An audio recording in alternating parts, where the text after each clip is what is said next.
What is up, you savages? This is the Protect Your Neck podcast, and I'm your host, Dan Tom. And this is work you can find over at MMAJunkie.com. But on this here program, the Protect Your Neck podcast, we break down high-level MMA. That's what we're going to do here today, tonight, whenever you're listening to this. Hopefully it's before the fight. Recording this right as weigh-ins are going. It was off to a pressing start, so I said, let me stop and check this out, because it was a nice run, starting with the champion who weighed in on weight. All the title fights are on weight. In fact, within like 20 minutes, it's like everybody but two, I believe, all weighed in, and I don't think anybody missed weight. Everybody looked pretty good, although one guy may have looked like he was doing that thing I look for at the weigh-ins, where if the fighter looks like they're trying to pass a DUI test, that generally means it was a hard cut. And, there's a guy out there looking like he was trying to keep it straight, for the man. We'll get to that. It's going to be, of course, a quick recap of UFC Vegas 20, and then we're going to jump right to an expedited edition, breaking down from top to bottom. Of course, check the timestamps, whether it's on YouTube, like and subscribe to the audio version of this video. Thank you very much. Support me there, please. Daniel Tom MMA could use the help, or if you're listening on any of the podcast feeds, especially that old Apple podcast, those Apple reviews are always very helpful. But yes, the show notes there is what I was trying to say, is where you can find the timestamps where we start the breakdown if you want to jump ahead, or if you want to listen to even less of me, which I don't blame you, you can always skip to the very end as I recap my picks and plays all at the very end of the episode for you. So, without further, let's get to it, shall we? Okay. UFC Vegas 20, we did 5-3-1 with an asterisk on the 1 overall. We'll get to that. We went 1-0-1 in straight plays with that was attached to the asterisk. No parlay pieces. I haven't been too confident on that. There's a lot to choose from, by the way, but spoiler alert, I didn't commit to anything hard, but we'll give you all my takes on all those matchups upcoming. And 0-1 for the prop shot that I did take. I don't even know what was it? I'm sure it was some type of total I probably biffed on. I don't know. We'll see. Just really quick. So let's go to UFC Vegas 20, headlined by Cyril Gane and Jairzinho Rozenstruik. Rozenstruik, Michael. You see Rozenstruik. I saw, but he did not throw. Gone where, right? So it was a little bit of you criticize both men, by the way, but people criticizing Gone way too hard. Like I said, even though I think I picked officially inside the distance, like I wanted to pick decision, and in my breakdown, to be fair, did say don't be surprised if this goes long, which I believe I also said on here. Really like what Gone was doing with that lead Dutch hand trap, and really shutting down Rozenstruik's really one main weapon, which is that check hook. I think I noted that on the Twitter Spaces with Aaron Bronstetter. Shouts for having me. My man Brad Taschuk was on there from the MMA Analysis. Shout to him. That was fun. I may or may not have, been working down my way to the bottom of a bottle of wine, and may or may not have had an adult candy or two. So I wasn't really too in technical mode. Jesus. So yeah, but also for Dagestani Stipe, a gimmick that I will not let go apparently of. Ankalaev defeated Nikita Krylov by unanimous decision. That's one I was wrong on. I thought that's what it was. I took a shot on this under on the podcast. I don't know if I did. I didn't write it down. But either way, you guys know that I come full disclosure to y'all. I ended up pulling the trigger on it, and it was wrong. Early wrestling is usually a bad bet for the under. Your under is not going to hit. That's what I saw, and that's what happened. Montella de Rosa versus Mayra Bueno Silva. Shitara.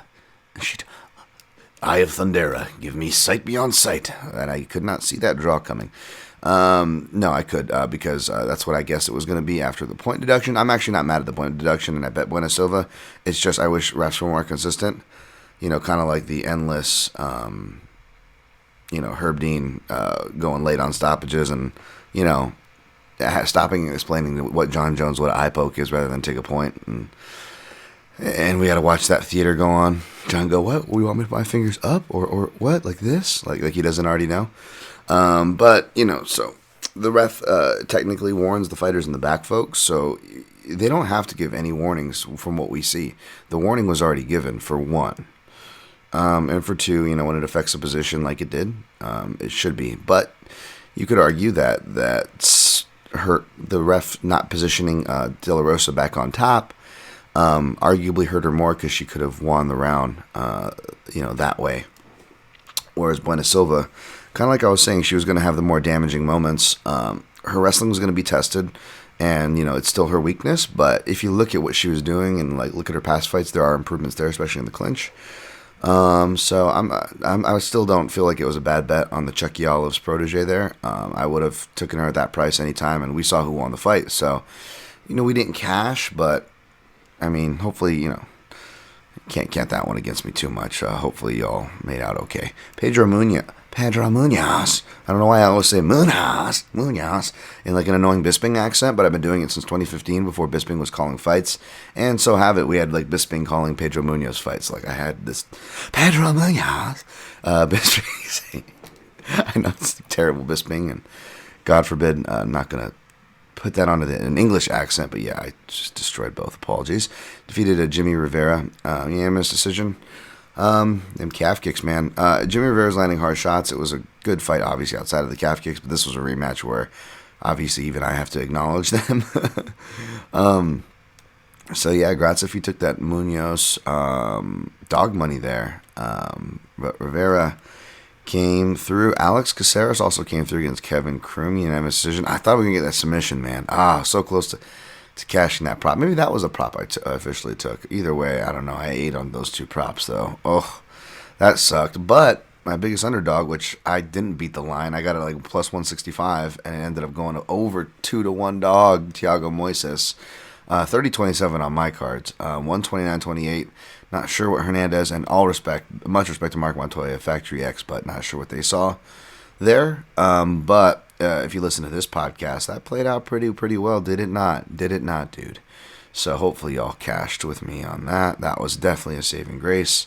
I ended up putting Sabina Matzo in something small, and I told Aaron Proud in his preview show when he said that Sabina Matzo was a play he was confident on. I fire from the hip and I'll stick to it. It's a definitely parlay piece. But of course, the one-time old Dan Tom fades the veteran. We'll see if that happens this week. We'll get to that. Sure enough, karma kicks in, even though I'm the guy usually supporting these vets. But Alexis Davis, hey man, you got to give credit to her. She showed up with that 2-year layoff, not looking the greatest, and got the fight she needed to fight. Ronnie Lawrence, defeated Vince Cachero. Again, that's why I was on the void list. Did not tape study that fight. Forgot all about these guys. And I'm realizing that I think there was 2 contender series, and we'll get to that in this next card, that I missed. So, like, a lot of these, in my defense, that even though I usually wouldn't remember them anyways, because the UFC puts on way too many fights, so even when I do my reports, it's one ear and out the other. Some of these guys I don't even have reports on, so, as I'm discovering.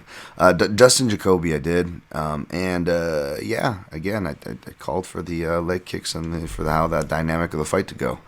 Again, man, it sucks because, I haven't, a lot of people haven't been doing great on these cards, and a lot of people that I follow, which, I want to mainly do more well for you guys than anything, to be honest. But it's crazy. That's how volatile the sport is, though, because my analysis isn't too crazy off, regardless of these results. So it's just trying to get these results right. That's the game we're all playing. Angela Hill versus Ashley Yoder, of course, was postponed. All right, how did we do on time? 9 minutes, 17 seconds, not too bad. Just want to get a quick shout in to my man Kyler and Josh for the BYBP podcast there. TFS, the fight site, of course, for having me on their panel. Go check that out. Go support their work.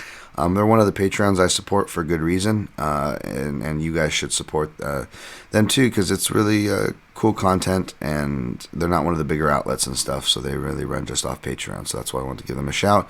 And of course, you can get all my in-depths at MMAJunkie.com as per usual. We got 3 coming at you this week, so we jump over to UFC 259, which is headlined by 3 title fights, as I just said. We're going to go through those from top to bottom, but yeah, if I miss any details and stats on those top 3, you can find them over at MMAJunkie.com. Weigh-ins are still going on. I don't know if those last 2 people weighed in.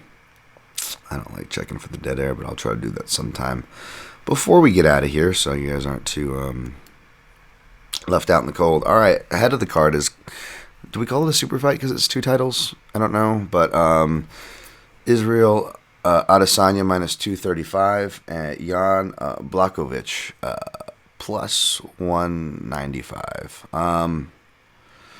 Yeah, I took Israel Adesanya here, and I always worry about underrating Blachowicz.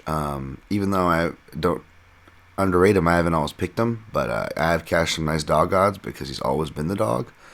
So it's not that I've outright like slept on the guy or anything. However, you know, he's definitely more lively, and not just the Polish power, the wrestling too. We haven't seen him use it that much because he's kind of faced more potent grappling threats like Rockholds and Souzas of the world. But a part of this renaissance for Jan was going back to his older camp in Warsaw. And there he had a lot of professional boxers and higher level wrestlers to work with. And that's kind of where his game, because he already had the Brazilian Jiu-Jitsu black belt and the Muay Thai experience, right? So he really shored up his holes in that sense, just using the jab coming forward, stringing together offense, checking with it, hooking off of it, using the hooks to get his hook return counters that he keeps on a hair trigger that are really nice. We saw him drop a lot of guys from like Cannonier to like Manawa with those. The Blocko Blitz, as you've seen on Twitter, I'm sure, where he drags his dead leg and he just comes at you. That's scary. But no, it's more the wrestling, I think, is livelier here in the small cage. That, of course, seems to be the answer for Adesanya. And even though Jan warns people about sleeping on his power, I'm sure he's got to be smart enough to know that that's not the smartest move, is to try to tag Adesanya with power. Those guys usually don't do too well. Adesanya enjoys just personally and professionally feasting on that style of someone thinking they're the bigger, stronger man, and they want to impose that. He really has that, which I get, man.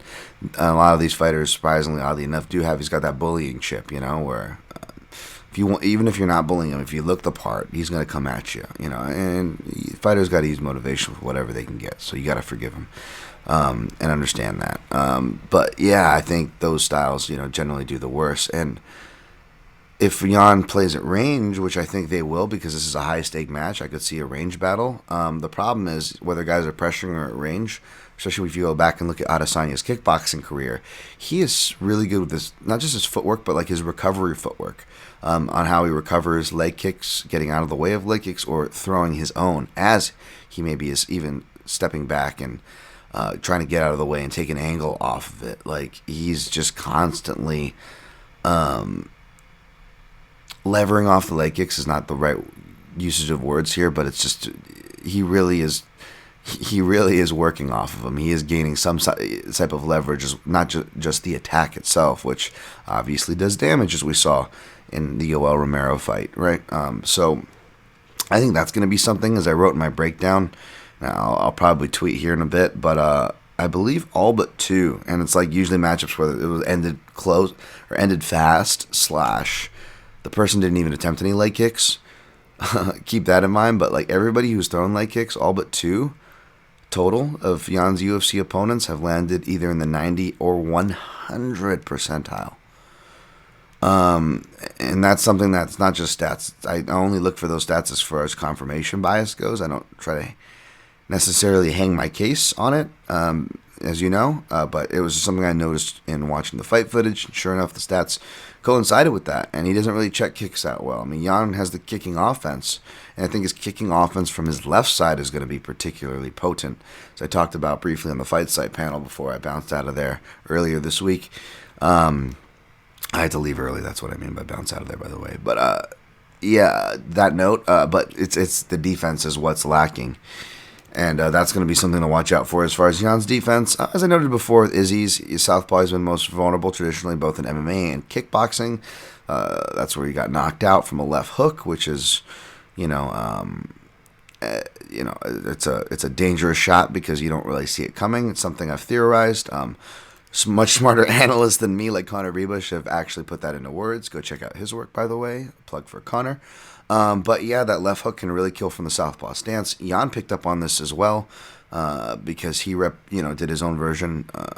Especially he's really dangerous off the breaks, granted, of Bisping did to Luke Rockhold and leveling him with that head movement. But however, Luke Rockhold kind of has a really kind of lazy hinge head movement where he kind of puts his head right back into the punch zone, whereas Adesanya actually steps off and shifts properly, gets himself offline, and puts himself in said advantageous angle at the same time.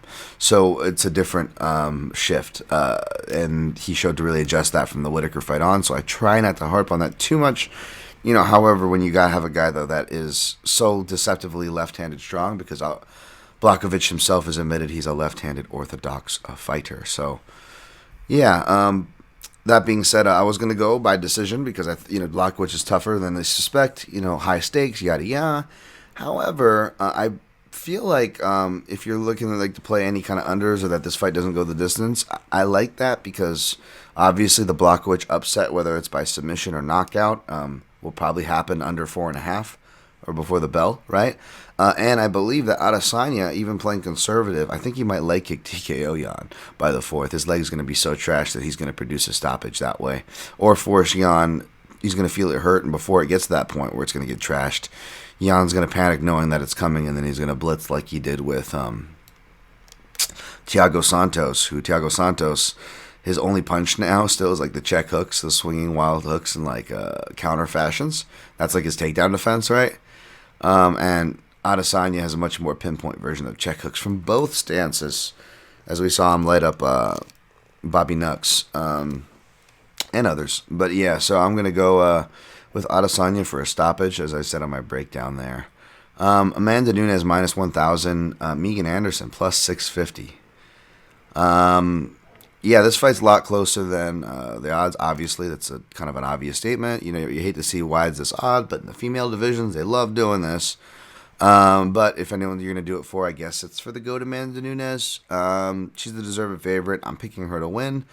Part of me suspected it was going to be a grind by decision, but because of Megan Anderson, she could maybe Volkov her with a long kind of guard. I do see her getting scares if she's not careful. I mean, if GDR was able to close triangle lock in a scare, Megan Anderson and those long legs are going to be dangerous if Amanda Nunes is tired or not respecting or falls asleep at the steering wheel. So perhaps if you're going for the fight not to go the distance, even the upset as far as that path goes, obviously there's a right hand that Megan Anderson, even though the speed difference will go in Nunes' favor. Anderson, I don't think she's as slow as many of us make her out to be, and don't get me wrong, I picked Nunes as well, and speed was part of that for my confidence. Speed and experience was my read as far as her navigating the right hands and being able to change the levels. But she's got to be careful. A lot of those James Krause trained fighters, they don't just do shifting combinations, but they almost have that time march variation with the knee that they include in there, which is very smart, considering a lot of them are tall fighters and a lot of them are fighters that maybe necessarily don't want to be taken down or put on their back. No fighter does, by the way. So it's just nice layers there to the what Krause is implementing. And a lot of it is pace too. It's a pace fighter, right? We saw him, and it can backfire sometimes depending, the situation. We saw him kind of overload the controls of Anthony Smith, who was trying to be, a good soldier, if you will, and try to do what his coach said. But it was a bit overload. But as you see, it definitely wins more than not. As I got nothing but good things to say about the Glory team and James Krause there. And that's something you want to do to Nunes. We saw it kind of peak out against Durandamy, but again, that fight was at 135, and I don't suspect she performs as well there, especially now as she looked to put on the pounds. And sure enough, in interviews leading up to this, she actually, I've heard it said a couple times that was a really bad weight cut in that fight, and she was really proud that she was able to still go because her body was weak the whole time. I'm like, oh, well, that makes sense.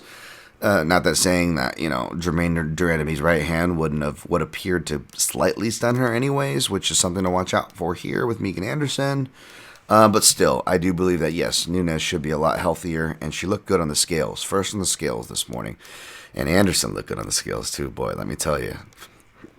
Hey, listen, I like Casey Kenny as a fighter, and we'll get to him soon, but the kid doesn't know what he's talking about, man. Megan, oh my God. I'm not going to be creepy, but I just want, that is a beautiful woman there. But then again, I am a guy who, enjoys is not scared off by a tall, athletic, confident woman. But, anyways, I'm not going to go here, there. But, yeah, let's just say, oh, do I want to give TMI? Let's just say I appreciate the type, and, yeah, we'll just leave it at that. This isn't Dan Tom's personal hour, but Stay on target. Stay on target. All right, so this is an expedited version. Let's keep this moving, Dan. But yeah, all respect to Megan Anderson. Obviously, I only mean it in a respectful way there. But yeah, she's more livelier. Shoot, even though the odds are moving in the opposite direction. Sorry, dogs are barking. Even though the odds are moving in the opposite direction, I don't blame anybody sprinkling on Anderson, by the way. This is just one of those spots where it's just too wide and too unpredictable. So you just sprinkle on some fun props or pass, in my opinion. Peter Yan minus 120, Aljamain Sterling plus 100. Yeah, this is one that I was looking at ahead of time, and I probably should have played it ahead of time because I've been having to settle for plus 100 lines when they pop up. Yeah, I like Sterling here. And this is the first time I picked against Peter Yan. I've been following Peter Yan since literally watching ACB 32 live. This first battle against Magomedov, and we're hearing a lot of that, not just because it's not hipsters like me trying to posture folks, it's because analog-wise, that's kind of the last relevant matchup. Even though he's faced other wrestlers, they weren't relentlessly trying to pursue, takedowns and top game and submissions and shit. Like he didn't fight, no. I don't want to say Merab because Merab doesn't really pursue submissions, but you get what I'm saying. Like he wasn't facing that type of fighter. And I like Peter Yan, but it's something he's going to have to answer here now. Something my man Muay Tommy Elliott on Muay Cowboy, on Twitter pointed out, which I agree that because you guys know me, it's athletic, explosive is like kind of super racist. Can be super racist by my book without not super racist, but like racist without realizing it because it's just like and it's just lazy. It's like the black guy's more athletic, but like no, I would actually give the athleticism edge to Yan. I don't think he's going to be the stronger person from positions, but I do think he will be the more athletic and explosive. That thing that's just so kind of lazily used for black athletes. But yeah, no, actually Yan will be the more athletic and explosive individual here. It's a big part of the reason why he scrambles so well, that and he actually does really good wrestling. But like a lot of wrestling, and again, shout out to Ed Gallo, it's so hard to avoid takes. This one I actually went to read because I wanted to double check something that I already published, and I'm like, I'm gonna look like an idiot if one of the wrestling analysts I respect most, shouts to Ed Gallo, is different. But we actually agreed on the Wizard Note being a big addition and a big thing that Jan's going to need here to be a momentum stopper, and obviously what it's designed to do, kind of like a back take stopper. But that was the big adjustment in the second Magomedov fight, which he probably should have won the first one, especially if it was going by more today's rules, the revised edition by damage. But he needed to stop those grappling, right? And the Wizard was it. But the original reason why I pointed toward Ed's way to pay him a compliment and what to watch out for here was turtling and tripoding. And it's something Yan does. And Ed, of course, notes this too. But in his article, which I believe is up over at Bloody Elbow, he cites it from him training with freestyle wrestlers, which makes sense. That's much more primary style. Worldwide or in Russia and the regions that he's from, certainly not like the folk style or collegiate programs here, which focuses a little, you can't get away with that kind of stuff as much. So I wanted to note that, but also credit where that note came from. You know me, I always give credit where credit is due here. That being said, I stay away from this analysis before I write. That's what's so hard about weeks like these, and like especially with and I love y'all. This isn't like subtweet or sub talk or shade. I get it, but like the thing is now, not even articles, like everybody posts their articles for free like the week of. I don't know if it's that thing where we all want to be first and get all our takes out there, to have something to point to, but like I'm trying to sit here and keep up with fight cancellations, and I feel like that Matrix gif where I'm like dodging bullets, just trying to not to get not spoilers, obviously that's the wrong word, but like again, you got it out of the trash can, Brownie, out of the trash can, nothing in there for you, big tink. Sorry, but you got to keep the filter clean because things bleed in, and I really like to present, especially my articles and stuff. So that was really hard this week, but I do want to give credit where credit's due in the things that I stumbled across and coincide with the analysis that I'm giving you here. But that is something to watch for when Yan turtles and whatnot, and also getting taken down off of kicks. That's what Magomedov was able to do. and get his successful takedowns or entries off of, because Jan, even though he looked like he consciously didn't want to kick as much in the Magomedov rematch, like he couldn't help himself, and Magomedov gets those entries off of it, and that's what Sterling does as well. He's really good at that. That's what he did in the Sandhagen fight. He knew what he had to do. Now, people will point to Sterling maybe falling in love with his hands and or not liking his striking style despite it being able to get the job done. And I understand those concerns.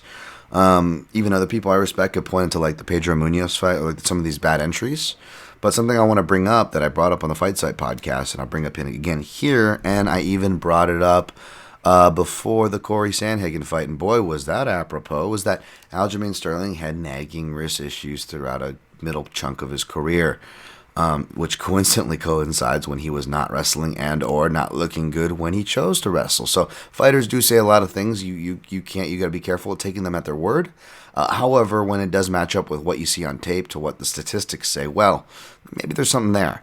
And again, the wrist on having him grip and finish shots. And if you look at it, like he was barely throwing left hands, and he kind of just said "fuck it" at a certain point, and he actually and admitted so much to so post in interviews to that he messed up his hand even further in that Pedro Munoz fight. And you look at it, he was throwing elbows, right? Those kind of cheeky lead elbows over the top. Well, what hand was he doing it? It was doing with his left, and yeah, no matter which side you finish, each hand kind of has a different duty. And if it was inhibiting him, then that, I think, explains the takedowns. Because flash forward to his last fight, which is also going down in the UFC Apex against another striking phenom at the top of the division, Aljo knew exactly what he needed to do, and he got to it.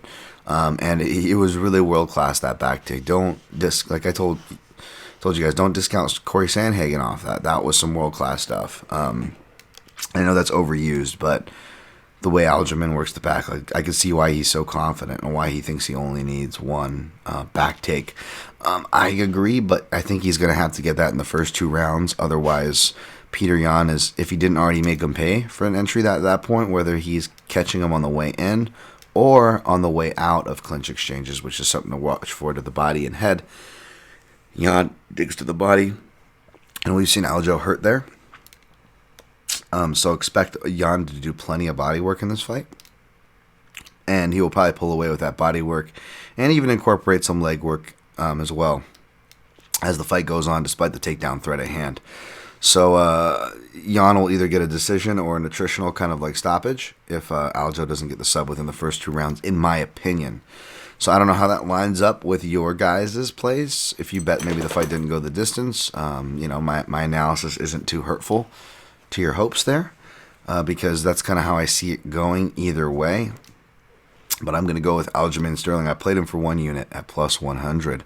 Next fight, Islam Makhachev minus 180 versus Drew Dober plus 315. Line open wide as it is for a Makhachev fight. It's kind of staying there. So I kind of a bit scared away from this fight. It was a southpaw note I was sharing with my man Chris about, and I think it scared him off too. Not that I tell him or any of you guys where to put your money, but essentially that his last loss was to a southpaw and he got knocked out, right, with a check right hook. Beautiful by Adriano Martins against a guy who doesn't normally get knockouts. Very troublesome.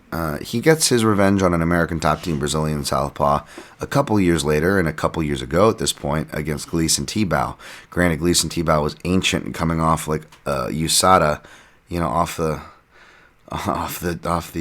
acai juice, and yeah, I mean, and Tebow hasn't looked the same and barely fought since, right? He's like an older guy at this point. So how much do you put into that? Was it the first punch thrown he knocked him out with, right? So he's 1-1, getting knocked out, viciously knocked out, or giving a knockout. And now he's going to face his third southpaw in Drew Dober, who is on a run. But yes, wrestling and grappling has been his weakness. So I expect Dober to have his chances in that first round. But if he doesn't, I expect Makhachev to either finish him, cook him by the second, or just ride him out for a decision, getting his entries and whatnot. It's crazy, man. Like, so many. You get old when you just start seeing like, oh, that ring doctor's dead. Oh, there's my old coach who's dead. There's another coach who's dead. And now you see, it wasn't definitely my coach, but like one of the most renowned coaches, Abdul Manap Nurmagomedov. He was a guy who was religiously in Islam's corner as much as his own son. And I just realized this is going to be his first fight without Abdul Manap. So that's kind of another flag there, right? I mean, Khabib passed that test in flying colors, but Islam's a different dude. Islam's not as athletic and durable as Khabib. He's more technical by my standings. but he's not as athletic and durable. So, and I like Dober a lot. I wouldn't be upset to see him get the upset. I'm not saying you need to stay away from Makhachev, but I have not played him in a parlay. Outside of, I'll probably put him in the for fun main card parlay that I always do by default, but I wouldn't purposely put him in anything serious otherwise. Alexander Rakic came down from a over 2-1 favorite that he opened. I think he's coming down a whole dollar at minus 165 with Thiago Maheta Santos. Thiago de Moheta. Whatever that. I really hate that song. It's really awful. Yeah, he came down a whole dollar. If he comes down like into the minus 150 range, and maybe I would consider Rakic because I think he rolls here.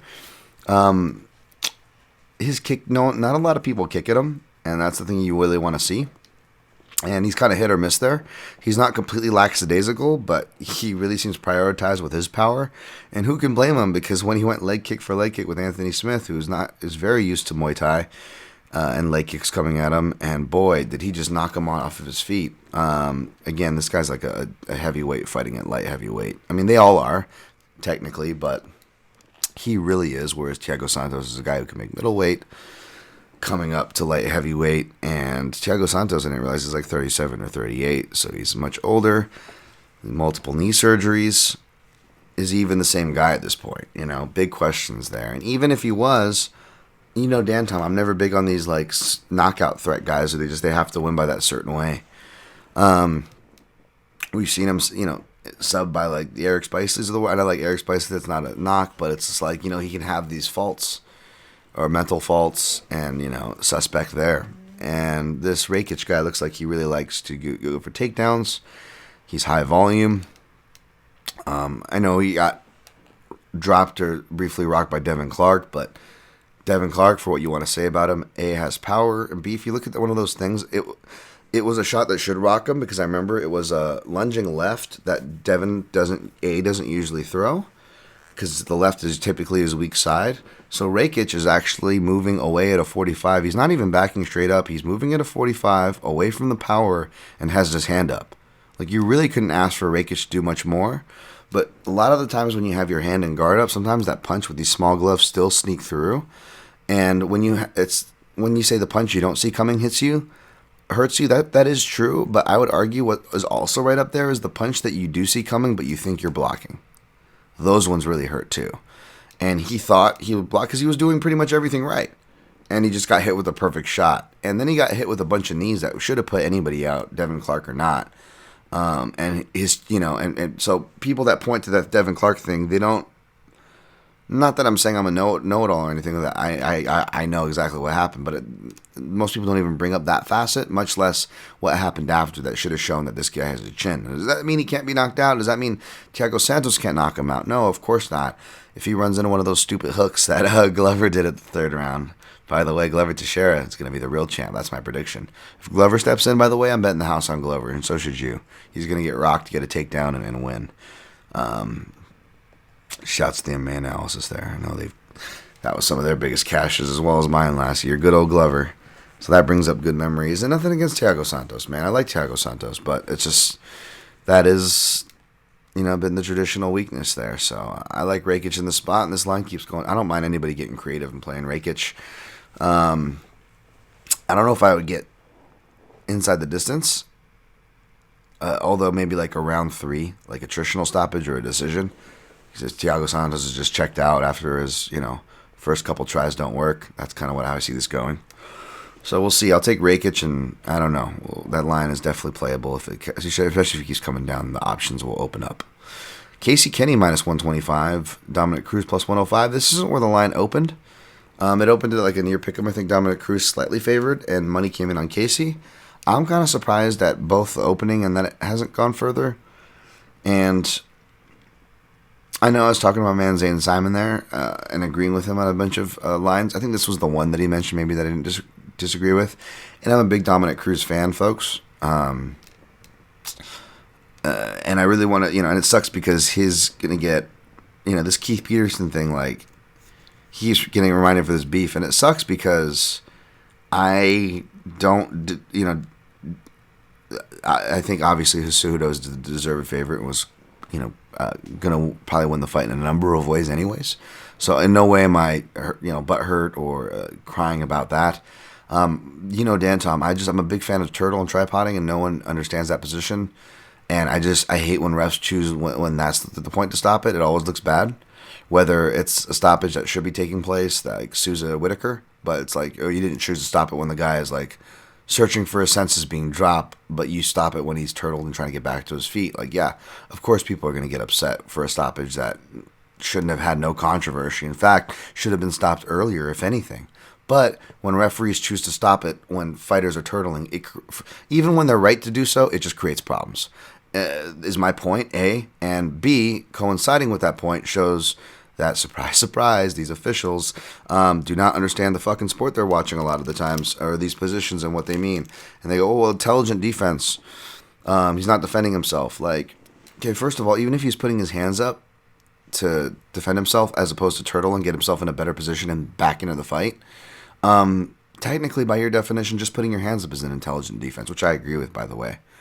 And it's just, we got, and I get it. Like, turtle can be a surrender position, certainly, especially if someone like wants out of there. Like, when Aldo turtled, it should have been stopped, right? Both with the Max Holloway fight and the Peter Yan fight.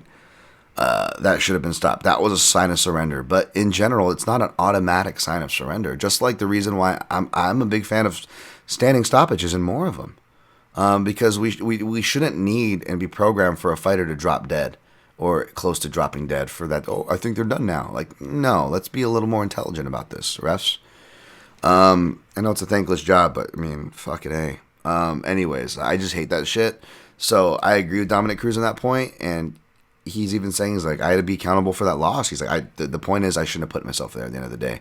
So it's good to see Cruz taking accountability, but to Cruz's point, guess who's not taking an accountability? The refs. So I'm not saying you guys have to like Cruz or pick him here. I'm picking Kenny, and I'm actually playing Kenny, folks. I'm playing against my guy Cruz. So believe me, if anybody can put bias aside, it's your boy.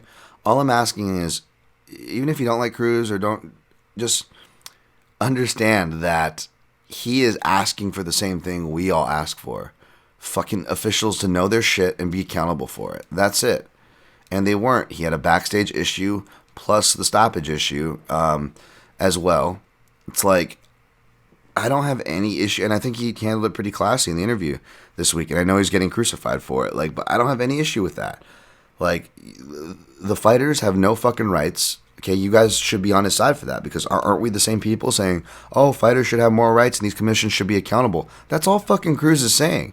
And God forbid he's taking one of the little leverages that's allowed for these fighters in this fucking game that is stacked against him every fucking level. He is going to take the little bit of leverage from one of the most unsympathetic people, the fucking athletic commissions, and we're going to give him shit for it. We're going to give him shit because he doesn't want a ref who, by his accounts, in and out of the octagon did him wrong and wasn't professional before, which I like Keith Peterson. I don't even care if it's true or not, but the point is, to Dominic Cruz's credit, he's never did a referee complaint in his whole career. And whether active fighters are on this card, he's got some seniority, folks. So for what that's worth, yeah, he wasn't fighting for a lot of those. Okay, whatever. The point still stands. You know what I'm saying? And so we're going to give him shit for requesting and taking what little leverage he has for a referee. But like John Jones requesting his buddy Herb Dean and specifically not requesting McCarthy. I know McCarthy doesn't ref anymore, but this is true and did happen. He asked John himself. Because Big John actually, came down on him for stuff like eye pokes. Whereas Herb Dean, fucking a decade later, is still going, John, your fingers actually have to go up here. Like, oh, you fucking idiot. Anyways, yeah, but yeah, let's go ahead and give Dominic Cruz shit, not the overprivileged guy who self-admits to cheating on video, but yet is, anyways, whatever. The point is, I think it's a bad matchup for Cruz, rant aside.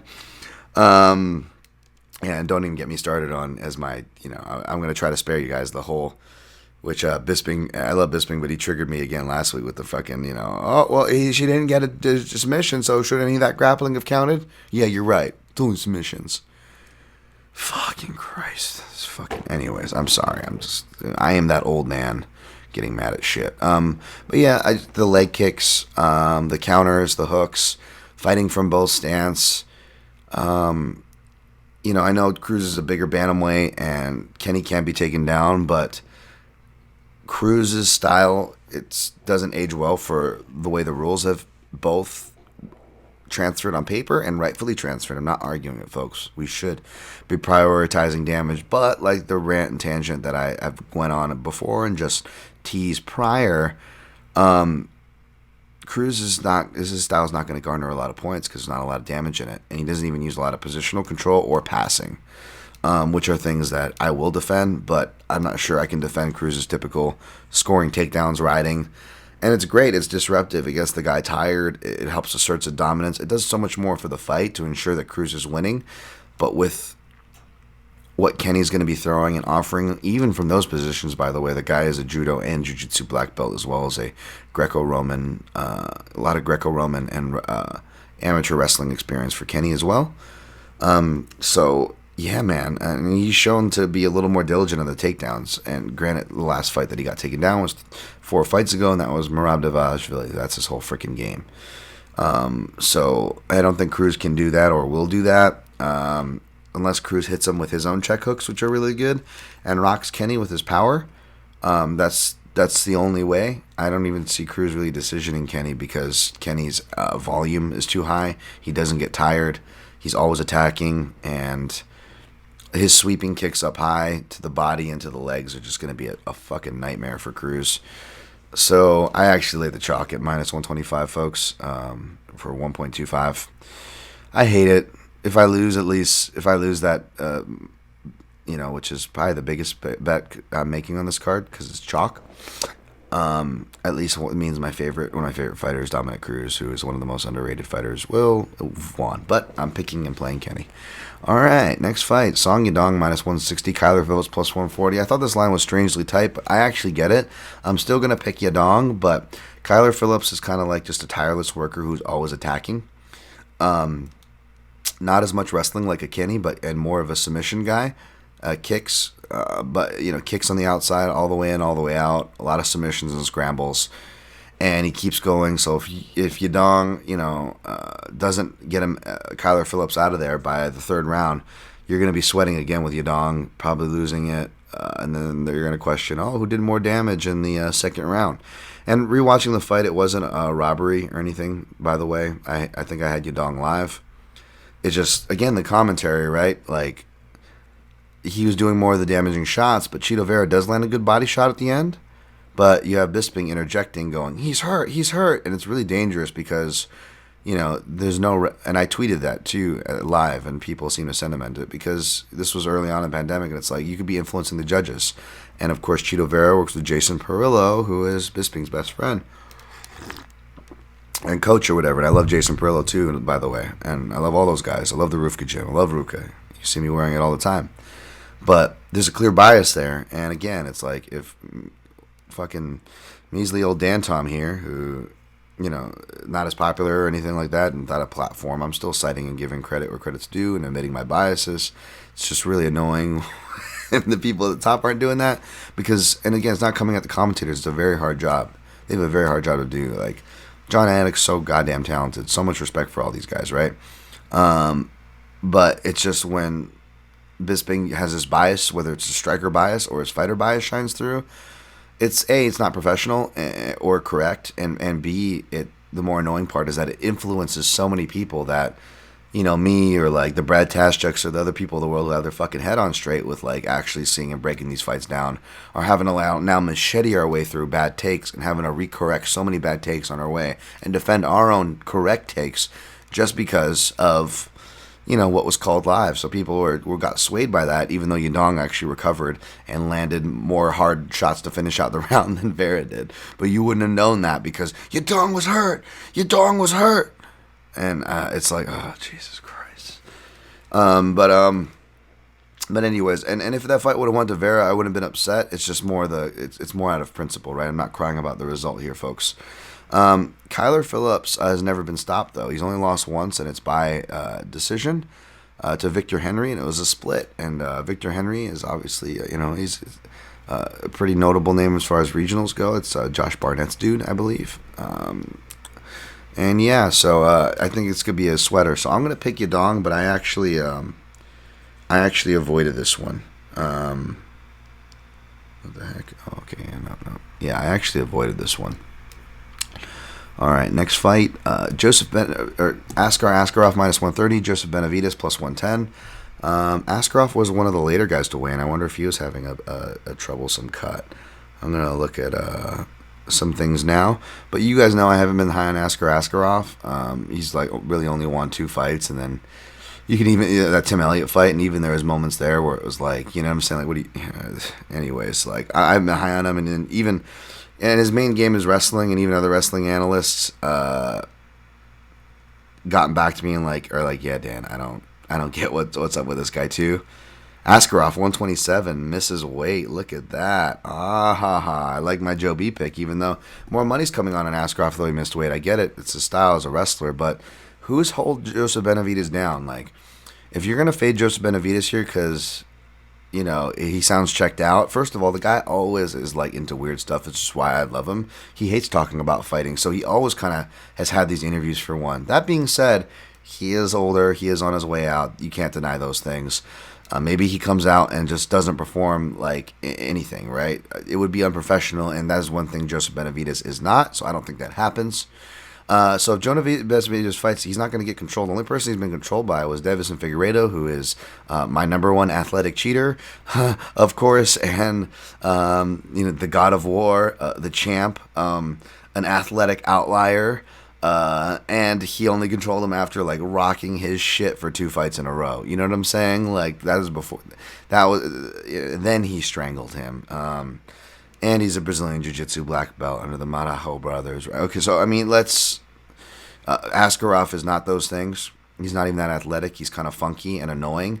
So if you're not a good submission grappler or wrestler, he's going to be really annoying, and his size and length is going to do him well at flyweight, even though his body may be telling him, because he looks goddamn emaciated. I was noting that this even before weigh-ins when I was looking at his Instagram, like, this guy looks like he shreds himself. So it's not like he'll push himself to go for the 3 rounds, but it's not like he's like robbing people out there. Like, he's got the high energy. Like, he's slugging along too. And Joseph Benavidez has never been, like, scrambling is his specialty. Askarov does not have the power or the technique on the feet, and he's going to be giving his neck to the last guy you want to give your neck to. So I took Joseph Benavidez here for a whole, a 1.5 unit. Actually, I went big on him for a dog, bigger on the other dogs that I went on. We'll go next. You don't got to fall me off that cliff though, because that's clearly biased. But yeah, but there's also stylistic things there that were confirmed by other analysts, so I respect for what that's worth. So yeah.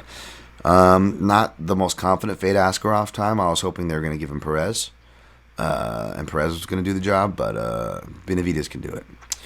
Amanda Lamos, minus 140. She actually opened as an underdog, which is crazy because she's a parlay piece that if you're in a parlay, I actually don't blame you for using her, but at the same time, I feel like I got cheated because she got opened at plus 165, so... I'll probably still throw Lamos in something. I like her. She looked good at the weigh-ins. She really transformed her body. I made the mistake of overlooking Lamos because you look at her record. She's like, yeah, she's a jungle fight champion, but she didn't fight anybody. But like, that's how all these girls are. That's how Souza was until she got to Invicta. But even her Invicta record, you could kind of poke some holes in. And as soon as Souza got to the big stage, it was a clear drop-off. And even the people she did beat, she A, should have beat, and B, those wins did not age well. Lemos does not have a Brazilian Jiu-Jitsu official ranking, but I really like how she moves and scrambles, and you can tell she's trained and competed in Brazilian Jiu-Jitsu because that's the camp she comes from. She, again, the Marajo brothers, which is Yuri and Eldemar Alcantara, the similar ties that Dice Duguera, Davison Figueiredo had. So that's who's training her ground game as well, folks. So she's well schooled there. She comes from a Jiu-Jitsu gym. But she can fight off the back foot, front foot, punches, kicks, elbows, counters, checks, and she keeps volume up high and consistently. She's aggressive and probably more athletic than Souza has. Souza she doesn't look athletic. She's more athletic than she looks, but unfortunately she fights to more how she looks than how she's skilled and the athleticism she has. Like, she goes for really bad takedown choices, even though I get it. She's a judo national qualifier. That's her specialty. But she goes for those really bad head and arm throws that I don't think she's going to get on a more athletic person. She was only able to get him on Yoder because that's Yoder's weakness as well, and Yoder can't help but go for a back when she sees it, so she was going for backs every time that Souza would go for those. But yeah, Souza, unless she's able to get a finish, which she's seems like to get her finishes morely by strikes by throwing swings wild hooks. I don't think she's going to do it here. Her gas tank's not super suspect, but I do expect Lamos to be the fighter who's more fresher and works at a higher, more consistent pace. She scores more. It's just everything you want to see in betting a women's fight, Lamos does. Whereas Souza, she's got the Invicta Championship. She's got the Judo Black Belt, the Judo National Qualifier. She's got a lot of more stoppages you would expect for strikes for both a lady and a submission fighter. But she's going against a bigger, stronger, more durable, better striker than she is. So I think those are out of the question. And the common thread is that she fights against her strength and underperforms. Whether she wins or loses, Souza fights against her strengths and traditionally underperforms against somebody who traditionally overperforms, minus her taking a fight on short notice 2 divisions up against Leslie Smith, who's no joke, who fights at 45 now, okay? Now we're 30 pounds down to that from 115, a weight class, which Lamos is undefeated. So I get the confidence in Lamos. Like I said, I stayed away from parlays so far. I haven't played any. I'm not giving you guys out any. Doesn't mean I won't. And Lamos will be someone that I look at. I believe she's probably one of the safer ones out there. Next fight, dead even at minus 110. Tim Elliott, Jordan Espinosa. Money coming in on Elliott. I got him at plus 100. Played him for a unit. Basically not high on Espinosa. He tries to do the Dice Tuguera Figueredo / UL Romero thing where I'm going to be athletic and rely on bursts of offense, except, they're not as reliable offense, and his wrestling is not as good as it seems, nor is his submission defense. He's patched that up with movement and a more active jab, which is really good for Espinosa. However, it's going to be hard to line up against a switch dancing, shifting guy like Elliott, who's throwing sweeping attacks, diving in unorthodox. I think it's going to make that part of Espinosa's game fall apart. And I feel like Espinosa doesn't have the wrestling, grappling, much less the experience to deal with that sort of fight that Elliott's going to bring. And whether it's by decision or a later submission, I think Elliott gets it. I haven't touched any those props because I was able to grab Elliott at plus money. That's the play there. And, he looked pretty good at the weigh-ins too, even though it's a big cut for him. Carlos Oldberg, minus 255. Kennedy Nizchekwu, who was the last to weigh in, but it looks like he made weight, I believe, plus 215. So I'm going to go Oldberg here, but I'm staying away from this one. This is I don't think it's on my avoid list, but I'm going to avoid it. Oldberg, I didn't have a grading the winners for, because even though I watched it, I remember watching this guy. He upset the Oliveira dude that people were high on, but because I was technically off, even though I was busy with other things, but I technically took work off. So I didn't do a grading the winners for that card or the fighters on it. That being said, I'll take Oldberg here to get the kickboxing he wants. Let's see, when's the last time Nizchekwu fight? I didn't really look in this fight clearly. That's another reason why I'm staying away. But Nizchekwu, I know he lost to Paul Craig, but he came back. Darko Stosha, that doesn't really mean much. Yeah, he's been away for a year. 28, who knows, man? Who knows? But he's not going to have the size parity he likes. And that's going to be a question that he's going to have to answer. Oldberg's had to answer it both in fights before, like against Oliveira, and in training camp, because obviously he's had Izzy. So, I'll take Oldberg here to be ready. Next fight, we got Sean Brady minus 210, Jake Matthews. Sorry, terrible Australian accent there. But I got Sean Brady here. This is going to be a test for him, definitely. If you look at his fighter experience, both in and out of the UFC compared to Matthews definitely has the upper hand. But if you look at the bouts, Matthews tends to lose. It doesn't have to be a size parity. You can be a shorter, more stouter guy if you're a good grappler. How Kevin Lee was. Not that he fights like Kevin Lee, but yeah, Sean Brady. He rarely puts himself out of position. I think he's going to dictate the wheres and whens. I think he wins this fight, but I'm a little tentative to lay the chalk. What did he open at? Did he open that high? Minus 170. Okay, that makes a little more sense. It's starting to get a little too high for me. We'll see. But I do think he should win that, but it is a test fight for him, right? Kai Kara France minus 135 for Jared Bontorin plus 115. This line opened wider at Titan. I could see why, because I think people finally learned that just because Kai Kara France is a cool name, cool highlight reel, and it's part of City Kickboxing. And I'm not hating. I love City Kickboxing, and I have nothing against Kai Kara France. He's like a great dude. Congratulations. He just had a baby boy in February. Him and his lady. Wish them nothing but the best. But I'm just saying that the line reflected that hype, and I cashed on it with Royval, and I think people finally caught on to that train, and that's what we're seeing here. That being said, I think this is a fight he could win. I submitted Bontorin as my early pick for MMA Junkie because we have to do those. So kind of like that Vince Cachero, so hopefully I'm not jinxing that, but I'm going to stick to it.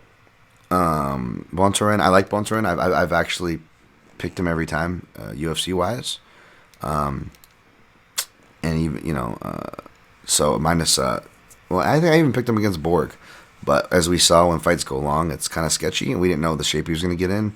His social media is dead, so I don't know what the hell he's been doing. He looked good on the scales at midweight, which is a great sign. But who knows? It's a freaking wild card. I think Kai Kara France should be able to have he's going to have to eat some stuff and survive some scares.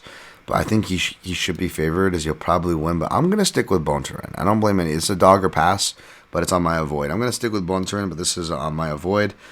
So is Brady Matthews, I guess. I put that on my avoid, so I guess I should avoid that one, huh? That's a fact-finding mission. Just like the main event last week, like I told you guys. It's a fact-finding mission, which is why I was so surprised people were so upset at Gon's performance. Gone where? Uros Medic, I know he got a good grade from me, minus 170.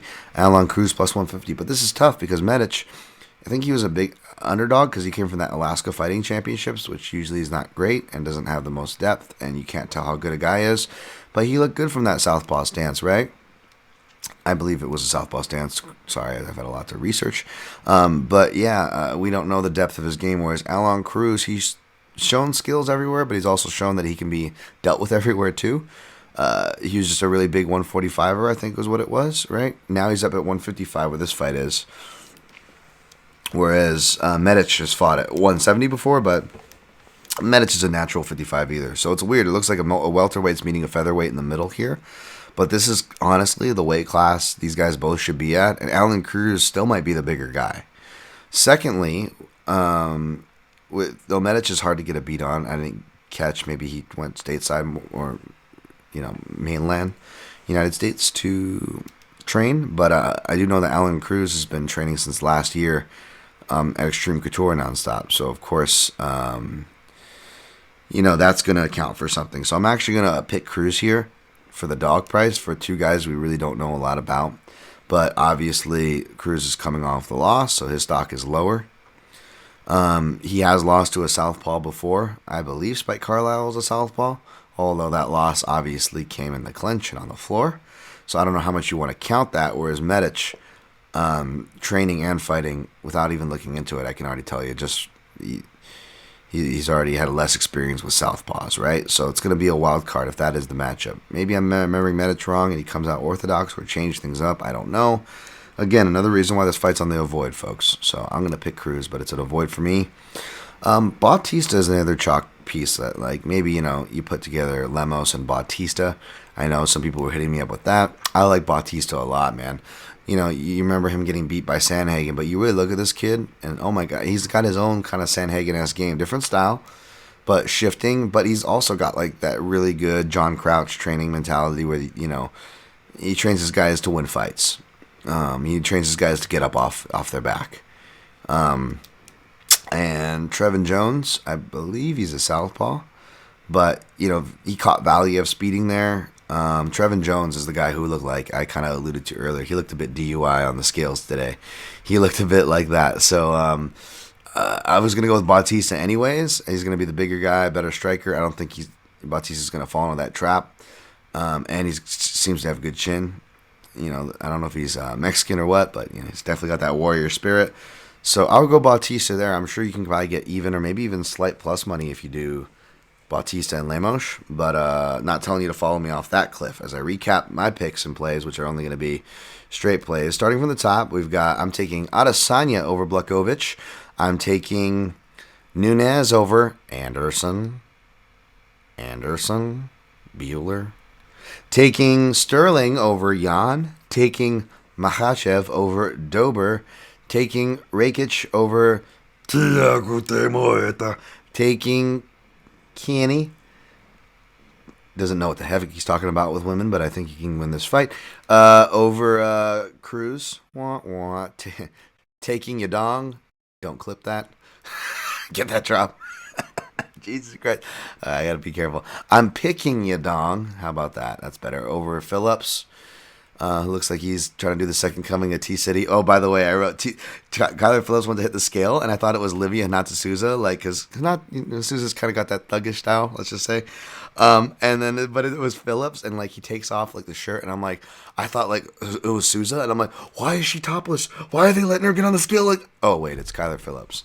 So yeah, I know. So, oh, and by the way, go look at I wrote in my notes, Rogan commentary on Holm Anderson. Rogan is going nuts on Megan Anderson. I mean, you think Dan Tom is having trouble staying on target? Rogan's he's talking about thighs. He's put her on a dragon. I could hear Rogan unzipping. I think Rogan likes him a big athletic woman too.